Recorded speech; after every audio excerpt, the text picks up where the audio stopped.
কমপ্লিটিবিলিটি test কেন করা দরকার এটা আমি একটু বলে রাখি। ওষুধ মেশানোর পরে স্প্রে মেশিনে কোনো ধরনের ফেনা তৈরি হচ্ছে কিনা, বা কোনো ধরনের একটা ব্যাড স্মেল আসতেছে কিনা, বা ওষুধগুলো এক ধরনের দানাদার জমাটবদ্ধ হচ্ছে কিনা, বা একটা স্তর তৈরি করতেছে কিনা, এটা কিন্তু লক্ষণীয়। এবং এই কমপ্লিটিবিলিটি টেস্ট না করলে কিন্তু আপনার ওষুধের কার্যকারিতা নষ্ট হয়ে যাবে, কেননা এইগুলো সবগুলো কিন্তু রাসায়নিক উপাদান।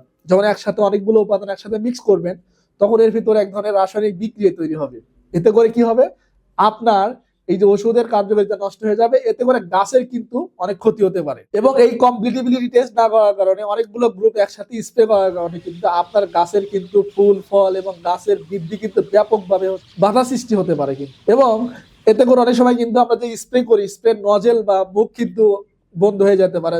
যখন দুইটা গ্রুপের ওষুধ একসাথে মিক্স আপ করবেন, সেক্ষেত্রে অবশ্যই আপনি যে জার বা যে পাত্রে যদি আপনি দুই গ্রুপের ওষুধ একসাথে মিক্স করে 10 থেকে 15 মিনিট অপেক্ষা করতে পারেন, যদি সেখানে কোনো ধরনের ব্যাড স্মেল বা কোনো ধরনের দানাদার বা কোনো ধরনের বিক্রিয়া বা ফেনা তৈরি না হয়, তাহলে বুঝে নিতে হবে এইটা স্প্রে করার জন্য উপযোগী আর কি।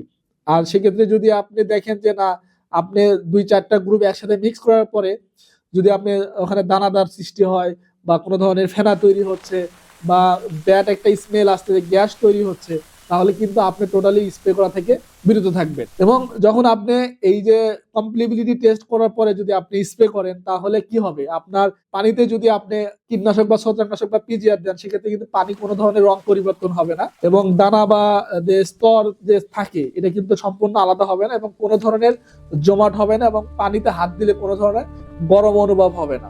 তাহলে অবশ্যই আপনি এই যে কমপ্লিটিবিলিটি টেস্টটা ইনশিওর করে যদি আপনি গাছে স্প্রে করতে পারেন, তাহলে কিন্তু আপনার যে অল্প স্প্রেতে কিন্তু আপনি একটা ভালো রেজাল্ট পাবেন বলে আমরা আশাবাদী।